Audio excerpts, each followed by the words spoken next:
আৰু আশা কৰিম জীৱন যদি কাৰোবাৰ বহতীয়া আৰু তলতীয়া হয় তেনেহ'লে জীৱন সদায় দুৰ্ভগীয়া। জীৱনে যেতিয়া হাঁহিবলৈ শিকিব, হহাবলৈ শিকিব, জীৱনে যেতিয়া হাতে হাত ধৰি আগুৱাই এখন সুস্থ নিকা মানৱ সমাজ গঢ়িব, তেতিয়াই জীৱনে সফলতা সম্পূৰ্ণতা লাভ কৰিব। সৰ্বপ্ৰথমে সকলোকে নমস্কাৰ আৰু আশা কৰোঁ আপোনালোক সকলোৱে ভালে আছে আৰু ভালে থাকক, পৰমেশ্বৰলৈ প্ৰাৰ্থনা জনাইছোঁ। পাহাৰপুৰ এনেকুৱা এটা ঠাই য'ত এটা সময়ত ত্ৰাস আৰু আতংকৰ মাজত মানুহবিলাকে দিন পাৰ কৰিব লগা হৈছিল, কিন্তু আজি এটা শান্তিপ্ৰিয় অৱস্থা আমি দেখিবলৈ পাইছোঁ। আজি ধৰ ৰাজভৰ সংগঠনৰ ৪ৰ্থ দ্বিবাৰ্ষিক অধিৱেশন এই অঞ্চলত অনুষ্ঠিত কৰাটো এই অঞ্চলটোৰ কাৰণে এটি সৌভাগ্যৰ কথা।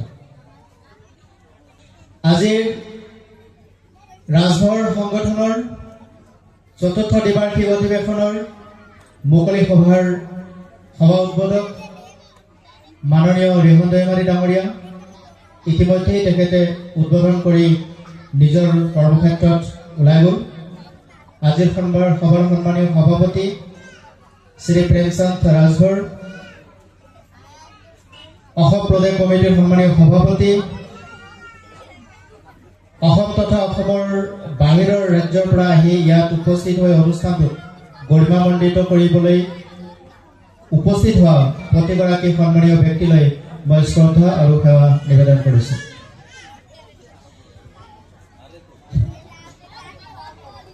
সভা এখন অনুষ্ঠিত কিয় কৰিব লাগে? সভা এখনৰ প্ৰয়োজন কি? সভা এখনৰ প্ৰয়োজন কিয়? আপোনালোকে মোৰ কথাখিনি বুজিবলৈ যত্ন কৰিব। এই যে আমি মানুহবিলাক সংগঠিত যে হওঁ, এই সংগঠিত হোৱাৰ কাৰণটো কি? কাৰণটো হৈছে আমাৰ অভাৱ, অভিযোগ, অসুবিধাখিনিক আমি মুকলিভাৱে আলোচনা কৰিবলৈ সুবিধা পাওঁ। মই কোন, মই কিয়, মই কেনেকৈ, মই কেতিয়া, মোৰ কৰণীয় কৰ্তব্যবোৰ কি, এই সকলোবিলাক কথা প্ৰত্যেকে বুজিব লাগিব, বুজাৰ প্ৰয়োজন আছে। আজি ইয়াত ইমানখিনি মানুহ গোট খাইছোঁ, ইজনে সিজনক চিনাকি হ'বলৈ সুবিধা পাইছোঁ। আৰু এই সুবিধাটো কোনে দিছে? এটা সংগঠনে দিছে। তাৰমানে সংগঠন এটাৰ প্ৰয়োজন আছে। এই সংগঠনটোৱে আপুনি মাত দিব নোৱাৰা কথাষাৰ তেওঁলোকে মাতিব। আপুনি ব্যক্তিগতভাৱে আপোনাৰ অভাৱ অভিযোগৰ কথা ক'ব নোৱাৰা পৰিস্থিতিত এই সংগঠনটোৱে মাত মাতিব। আপোনাৰ ৰাস্তা ঘাট, পদূলি, শিক্ষা, যাতায়াত আদি ব্যৱস্থা য'ত অসুবিধা আছে, সেই অসুবিধাখিনিক মুকলিভাৱে জনপ্ৰতিনিধিৰ ওচৰত গৈ উপস্থাপন কৰিব। আপুনি অকলে গ'লে সেয়া গ্ৰহণযোগ্য নহয়, কিন্তু যদি সংগঠিতভাৱে যোৱা যায় তেনেহ'লে যিকোনোৱে গ্ৰহণ কৰে। এই কাৰণে সংগঠনৰ প্ৰয়োজন। মই কিছু কথা ক'বলৈ যত্ন কৰিম, আপোনালোকে শুনিবলৈ যত্ন কৰিব। কথা ক'লে শুনিব লাগে, শুনিলে বুজিব পাৰি আৰু বুজিলেহে ক'ব পাৰিবা, কৰিব পাৰিবা, আমাৰ মনৰ সংশয়বোৰ আঁতৰ কৰিব পাৰি। তো কথাবোৰ শুনিবলৈ যত্ন কৰিব। আজি ৰাজভৰৰ ইতিহাস কি? মই যদি আপোনালোকৰ পৰা জানিব খোজো ৰাজভৰৰ ইতিহাস কেতিয়াৰ পৰা আৰম্ভ হৈছে, আপোনালোকৰ কোনোবাই ক'ব পাৰিবনে? যিসকলে ৰাজভৰ লিখে, ইতিহাস যদি মই আপোনালোকৰ পৰা জানিব বিচাৰো কেতিয়াৰ পৰা আৰম্ভ হৈছিল, ইয়াৰ ইতিহাস কি ক'ব পাৰিবনে? মোৰ ধাৰণা হয় ৯৫% ক'ব নোৱাৰিব। কিন্তু মই যেতিয়া অধ্যয়ন কৰিলো তেতিয়া মই আচৰিত হলো যে আপোনালোকৰ এই যিটো ৰাজভৰ সংগঠনৰ অস্তিত্ব, এই অস্তিত্ব ৰক্ষাৰ যুঁজ একাদশ শতিকাত আৰম্ভ হৈছিল।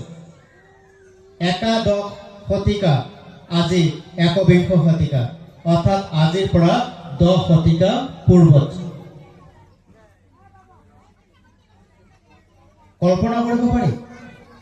কিন্তু আজি যে কৰবাত 43 বছৰতহে ৰাজভৰে সংগঠিত হৈ পেলাই নিজৰ অস্তিত্বৰ কাৰণে যোজা কৰি আছে, টানা ওজৰা কৰি আছে যে আমাক ৰাজভৰসকলক ৰাজনৈতিক মৰ্যাদা লাগে, শৈক্ষিক মৰ্যাদা লাগে, ৰাজভৰসকলৰ অস্তিত্বৰ সংকটৰ গৰাহৰ পৰা উদ্ধাৰ কৰি আনি তেখেতসকলৰ নিজস্ব এটা প্ৰামাণিক পৰিচয় লাগে।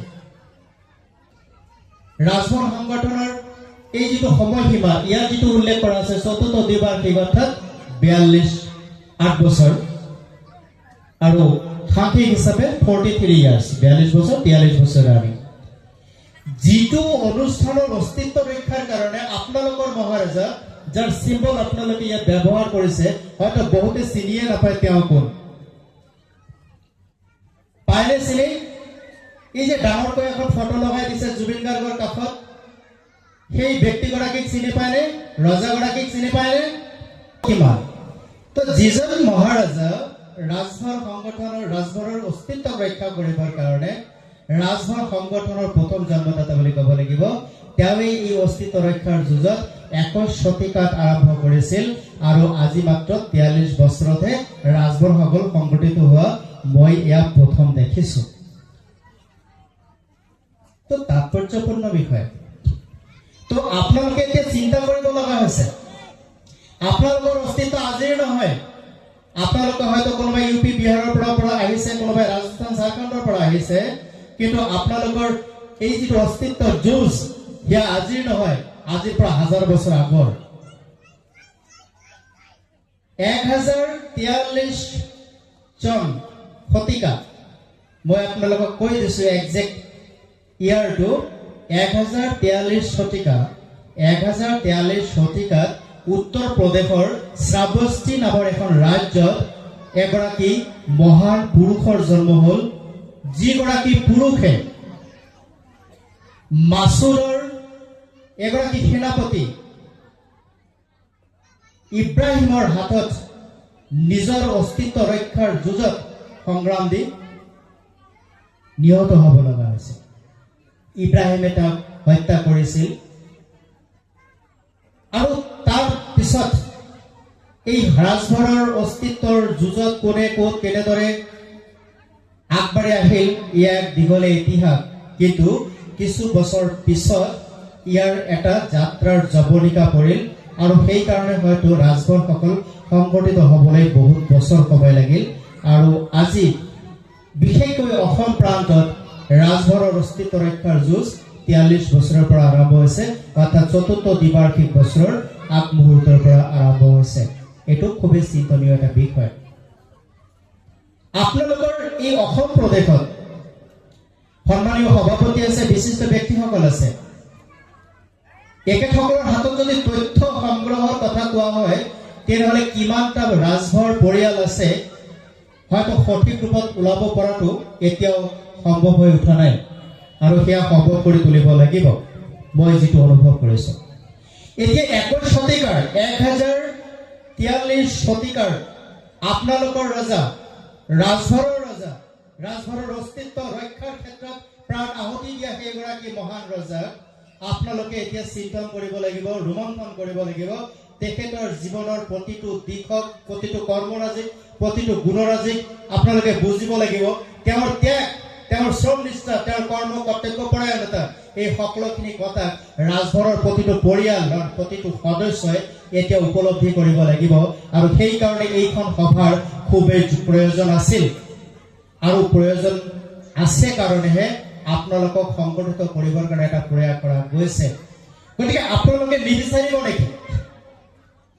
আপোনালোকে এই কথাটো জানিবৰ চেষ্টা নকৰিব নেকি যে আমাৰ যি পূৰ্বপুৰুষে ৰাজভৰসকলৰ অস্তিত্ব ৰক্ষাৰ কাৰণে, ৰাজভৰক এটা ৰাজকীয় মৰ্যাদা দিবৰ কাৰণে আপোনালোকৰ মহাৰাজে সুহলদেৱে নিজৰ গোটেই জীৱনটো উৎসৰ্গিত কৰিলে, সেইজন ৰজাৰ অস্তিত্ব সম্পৰ্কে, ব্যক্তিত্ব সম্পৰ্কে, তেখেতসকলৰ ত্যাগ সম্পৰ্কে তেওঁলোকে কৰিবলৈ প্ৰয়াস কৰা সেই ৰীতি নীতি নিদৰ্শনাসমূহ আপোনালোকৰ জানিবৰ প্ৰয়োজন নাইনে? কাৰণে চেষ্টা কৰা নাই। আমি নিজক ডেভেলপ কৰিবলৈ চেষ্টা কৰিব লাগে। যদি আপোনালোকৰ কথা আপোনালোকে নুশুনে, তেনেহ'লে আপোনালোকে বুজিব কেনেকৈ যে আমি কোন, আমি কি কৰিব লাগে, আমাৰ অস্তিত্ব কেনেদৰে ৰক্ষা কৰিব। আজি এই সকল ব্যক্তি হাইলাকান্দিৰ পৰা আহিছে, শিলচৰৰ পৰা আহিছে, নগৰৰ পৰা আহিছে, কিছুমানে ৰাজস্থানৰ পৰা আহিছে, কিছুমানে হাৰিয়ানাৰ পৰা আহিছে, কিছুমানে ইউপি বিহাৰৰ পৰা আহিছে, কিছুমানে বাৰাণসীৰ পৰা আহিছে। সেই সকল মানুহ আজি আপোনালোকৰ ওদালগুৰি জিলাৰ পাহাৰপুৰ নামে এটি অঞ্চললৈকে আহিছে। এই অঞ্চলৰ মানুহ কিমান সচেতন সেই সকল মানুহৰ পৰা কথা শুনিব আৰু নিজৰ অস্তিত্ব সম্পৰ্কে জানিবলৈ চেষ্টা কৰিব, নিজৰ সংগঠনটো সম্পৰ্কে জানিবলৈ চেষ্টা কৰিব, নিজৰ দায়িত্ব কৰ্তব্য সম্পৰ্কে তেওঁলোকে বুজিবলৈ যত্ন কৰিব। চেষ্টা কৰক। আমাৰ কথা তেওঁলোকে শুনিলেহে তেওঁলোকে আমাৰ কথাটো বুজিব পাৰিব।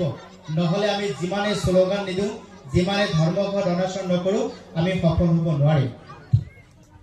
আজি ভাল লাগিছে এই সকল ৰাজভৰ, আপোনালোক ৰাজভৰসকলৰ এগৰাকী উত্তৰ পুৰুষ আছে আৰু সেই উত্তৰ পুৰুষ কোনো সাধাৰণ পুৰুষ নহয়, তেওঁ এগৰাকী মহাপুৰুষ, এগৰাকী মহাৰজা।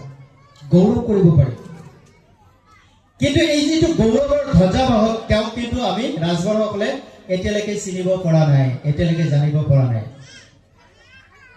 আজিৰ এই অনুষ্ঠানটোত সুহদেৱ মহাৰাজাৰ এখন জীৱনৰ সংক্ষিপ্ত ইতিহাস ওলাব লাগিছিল। সকলোৰে হাতত এখন এখনকে তুলি দিব লাগিছিল। ইয়াক শুনাৰ পিছতো তেওঁলোকে ঘৰত যোৱাৰ পিছত সেইখন পঢ়িব পাৰিলেহেঁতেন আৰু পঢ়িলে বুজিব পাৰিলেহেঁতেন যে আচলতে সেইগৰাকী মহাৰাজ কোন আছিল আৰু আমাৰ ৰাজবৰসকলৰ কাৰণে তেওঁ কি আছিল।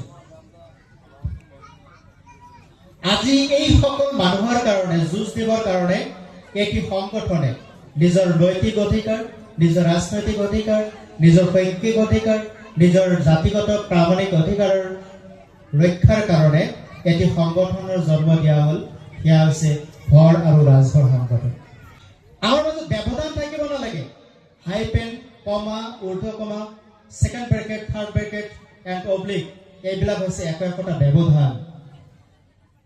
এই ব্যৱধানক মাৰিব লাগিব।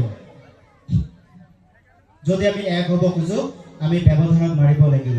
আৰু যদি কৰা হ'ল, কিয় কৰা হ'ল তাৰ কাৰণে এটা স্পষ্ট প্ৰপ'জেল থাকিব লাগিব, যিটো আমাৰ মানুহসকলে বুজাত সুবিধা হ'ব।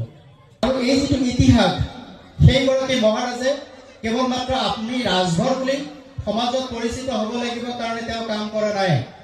এনেকৈ তেওঁ, আৰু এইগৰাকী মহাৰাজ ইমানেই প্ৰতাপী আছিল যে তেখেতে নিজৰ সৈন্য দল বলেৰে ইব্ৰাহিমৰ দৰে এগৰাকী পৰাক্ৰমী সেনাপতিৰ বিৰুদ্ধে যুঁজ দিব লগা হৈছিল। কিন্তু যুদ্ধ মানে চল চাতুৰি থাকেই, আৰু সেই চলেৰেই তেওঁক হত্যা কৰা হয়। এই ইতিহাস আমাৰ ৰাজভৰসকল জানিব লাগে, আমাৰ উঠি অহা প্ৰজন্ম জানিব লাগে। আমাৰ প্ৰতিগৰাকী উঠি অহা প্ৰজন্মৰ মাজত এই চেতনাবোধটো দিব লাগে যে প্ৰকৃততে মই যদি ৰাজভৰ হওঁ, তেনেহ'লে মোৰ কৰণীয় কৰ্তব্য কি হ'ব।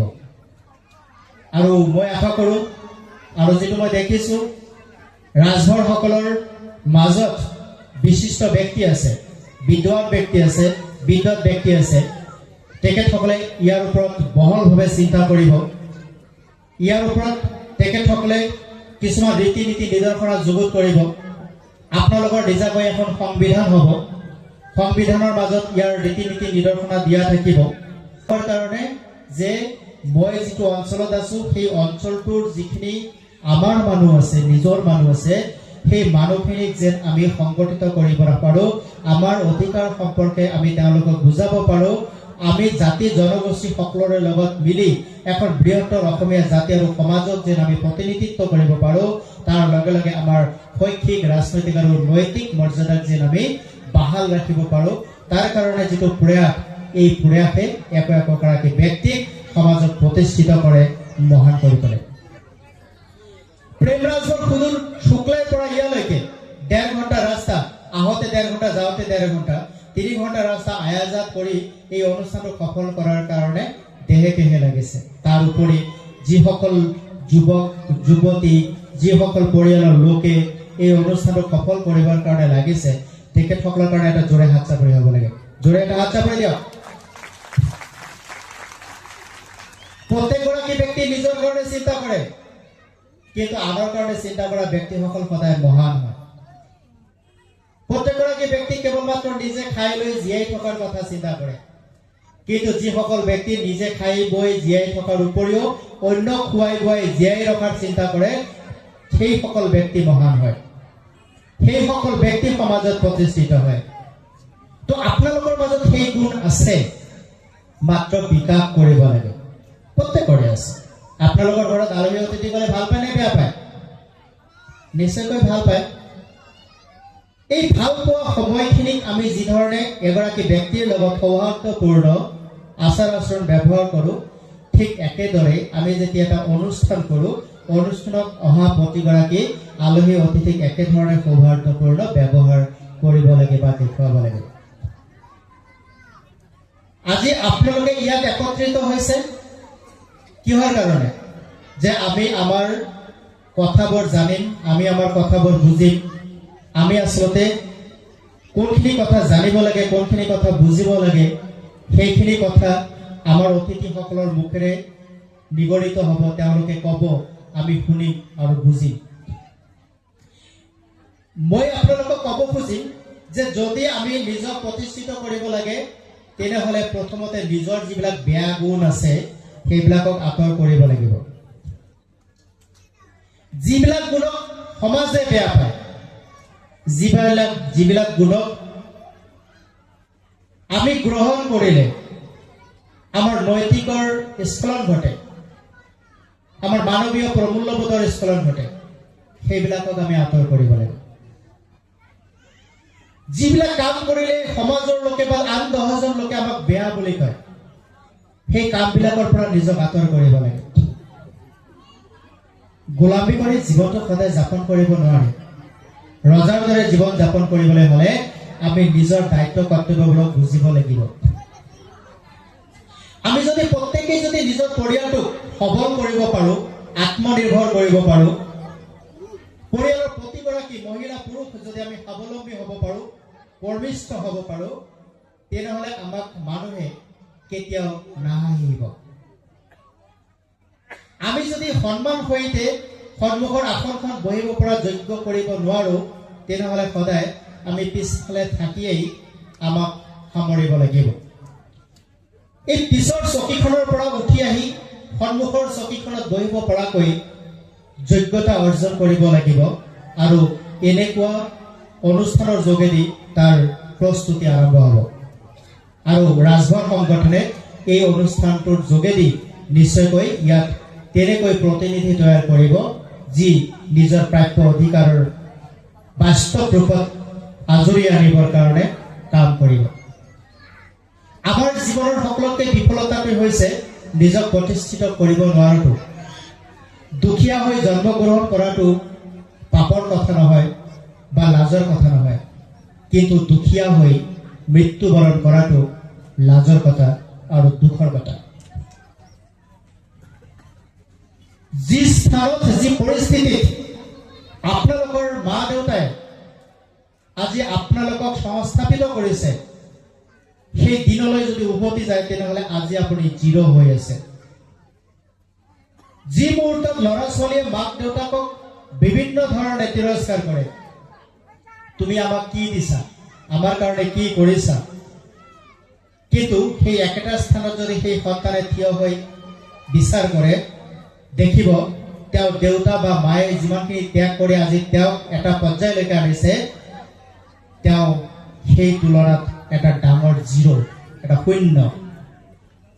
গতিকে আমি কাকো তিৰস্কাৰ কৰি নহয়, আমি কাকো দোষাৰোপ কৰি নহয়, আমি কাকো বঞ্চিত কৰি নহয়, আমি কাৰোবাক সন্মান কৰি শ্ৰদ্ধাপূৰ্বক বিনম্ৰতাৰে আদৰি আনি তেখেতৰ গুণ জ্ঞান গৰিমাক নিজৰ চৰিত্ৰত যদি অলংকৃত কৰিব পাৰোঁ, যাক কয় সোণাত সুহাগা চৰা। সোণ আপুনি যিমানেই নুপুৰক লাগিলে, সোণক আপুনি যিমানেই নগলাওক লাগিলে, আপুনি যিমানেই আকাৰ নিদিয়ক লাগিলে, যদি সোণ অলংকাৰ ৰূপত গঢ়ি উঠি আহি সুহাগৰ ৰহন নচৰায়, অৰ্থাৎ সুহাগৰ যদি ৰহন তাত দিয়া নহয়, তেনেহ'লে সোণৰ উজ্জ্বলতা নাবাঢ়ে। ঠিক আমি তেনেকৈ মানুহ হ'লেই নহ'ব, আমাৰ মানৱীয় ৰীতি নীতি প্ৰমূল্যবোধ বিশেষকৈ দয়া ক্ষমা প্ৰেম কৰুণা ৰীতি নীতি ধৈৰ্য সহ্য আদি যিবিলাক দৈবিক গুণ আছে সেই গুণবিলাকৰ আমি ৰহণ চৰাব পাৰিব লাগিব আমাৰ চৰিত্ৰ উদ্ভাসিত কৰিব লাগিব আৰু চৰিত্ৰ উদ্ভাসিত কৰিব আপোনাৰ দয়া ক্ষমা প্ৰেম আদি গুণবোৰে সামাজিক সেৱাপৰায়ণ মনোভাৱেৰে পৰমেশ্বৰৰ প্ৰতি সেৱা ভক্তিৰ মনোভাৱেৰে আমি প্ৰতিটো স্থিতিত নিজক তেনে ৰূপত গঢ়িবৰ কাৰণে প্ৰয়াস কৰিব লাগিব আৰু এই কথাবিলাক এনেদৰে সংগঠিত হৈ শ্ৰৱণ আৰু কীৰ্তন কৰিব লাগিব অৰ্থাৎ শুনিব লাগিব আৰু ক'ব লাগিব আগতকৈ বহুত পৰিৱৰ্তন হ'ল জাগা পৰিৱৰ্তন হ'ল ৰাস্তা পদূলি হ'ল স্কুল হ'ল কলেজ হ'ল চিকিৎসালয় হ'ল কিন্তু দুখৰ কথা মানুহৰ মনবোৰৰ পৰিৱৰ্তন নহয়